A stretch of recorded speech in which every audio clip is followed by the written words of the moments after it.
Hi, I'm Karen Lindsay, and I'm an executive coach, leadership development consultant, and author. Here is this week's leadership tip of the week. Strategic thinking. Most leaders start as individual contributors in a specific skill, like sales, finance, marketing, engineering, technology, before advancing into a leadership position. One of the differences between being an individual contributor and a leader is the amount of time spent on strategy versus day-to-day operational tasks. And the higher the level of leadership, the more time should be allocated to strategy. What I mean by strategy in broad terms is long-term goals, let's say 1 to 3 years, and how to get there. Things to consider include economic, environmental, technical, political, competitive, and any internal organizational factors, and how they may change in the future. The risk in not practicing strategic thinking can be significant, such as losing competitive advantage, not being prepared for external changes, losing opportunities that weren't identified early enough, and even the collapse of companies. So here are some tips for practicing strategic thinking and maintaining it going forward.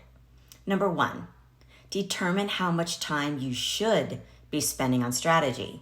1 hour a day, 1 hour a week, and then schedule it in your calendar right now in perpetuity to keep it going. Number 2, maximize your delegation to free up the time needed for strategic thinking. Stay tuned for future tips on efficiently and effectively delegating.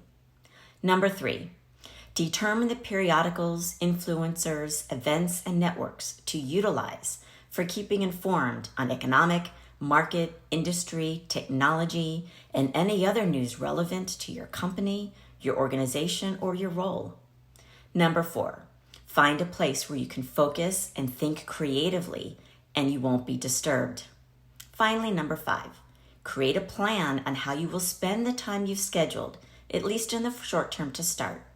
Sometimes you may just be reading and researching. At times you may be engaging others on strategic conversations or attending conferences. And don't forget to network with people outside of your organization to learn and share strategic knowledge. Then revisit the plan and make adjustments as necessary. All too often, we get swept away in the day-to-day, and we put off the time needed for strategic thinking. It can feel like a luxury to make the time to read, attend conferences, and network with others. But keeping up on strategy is far too important to put on the bottom of the to-do list. Stay tuned. Next week, I'll have another leadership tip of the week. So follow me.